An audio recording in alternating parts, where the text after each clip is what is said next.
Informasi berikutnya, jelang Pilkada 27 Juni, KPU Denpasar mulai melakukan tahap pelipatan surat suara.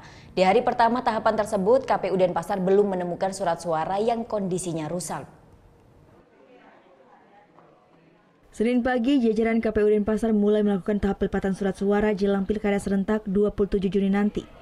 Tahap pelipatan surat suara di Kota Denpasar sedikit terlambat dibandingkan dengan sejumlah wilayah lainnya di Bali, lantaran terkendala Hari Raya Galungan beberapa waktu yang lalu. Meski demikian, pihak KPU Denpasar optimis dapat menyelesaikan tahap pelipatan surat suara hingga 5 hari ke depan. Di hari pertama tahap pelipatan surat suara, pihak KPU Denpasar dibantu oleh 64 relawan yang berasal dari masyarakat umum. Dalam proses tersebut, KPU Denpasar belum menemukan surat suara yang rusak. Kemarin kita ada Hari Raya Galungan, jadi kita potong. Setelah kita hitung, kita rapatkan di pleno, kami membatasi waktu proses pelipatan maksimum 5 hari. Melihat jadwal tahapan, itu bisa terpenuhi, kita ambil mulai tanggal 4 hari ini.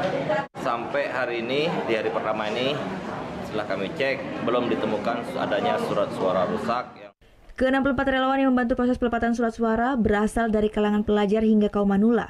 Relawan pun diberikan upah Rp50 per lembar surat suara. Untuk ikut kayak gini nih karena untuk ngisi waktu aja kan, karena kebetulan lagi liburan sekolah, karena baru tamat SMA, jadi tinggal nunggu untuk ospeknya, jadi biar nggak nganggur juga, jadi sekalian cari pengalaman juga, biar tahu gimana sih susahnya nyari uang juga. Dalam Pilkada 27 Juni nanti, KPU Denpasar menyiapkan 414.838 lembar surat suara, di mana akan disebar di 816 tempat pemungutan suara. Kadek Martana melaporkan untuk NET.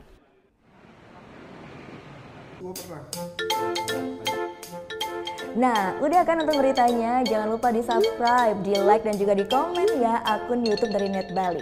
Terima kasih udah subscribe. Yang belum, jangan sampai lupa. Di sebelah sini nih.